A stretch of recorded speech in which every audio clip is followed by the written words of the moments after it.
दुबार नावं संपूर्ण राज्यभरामध्ये आहेत, त्यामुळे एसआयआर शिवाय मतदार याद्या दुरुस्त होणार नाहीत असं महसूल मंत्री चंद्रशेखर बावनकुळे यांनी म्हटलेलं आहे।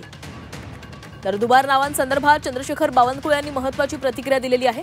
दुबार नावं ही संपूर्ण राज्यभरामध्ये आहेत, त्यामुळे एसआयआर शिवाय मतदार याद्या दुरुस्त होणार नाहीत अशी प्रतिक्रिया त्यांच्याकडून समोर आली आहे।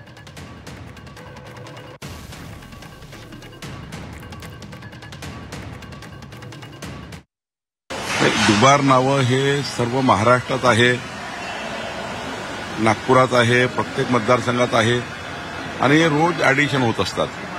डिलिशनची प्रक्रिया फार कमजोर असल्यामुळं किंवा करत नसल्यामुळं हे ॲडिशन होत असतात। जिकडे व्यक्ती राहायला लागला तिकडे नाव ॲड होतं। त्यामुळं एकदा जोपर्यंत एसआयआर होत नाही तोपर्यंत हे मला वाटतं की हे दुबार नाव राहतीलच। पण राज्य निवडणूक आयोगाला आमची विनंती आहे, दुबार नाव जरी असले तरी त्यांचं एकच मतदान होऊ शकतं। कारण जेव्हा मतदानाला आपण जातो तेव्हा आपल्याला त्या ठिकाणी निवडणूक आयोग आपल्या बोटावर चिन्ह मारतं आणि त्यामुळे मला असं वाटतं की डबल मतदान होऊ नये, एकच मतदान व्हावं।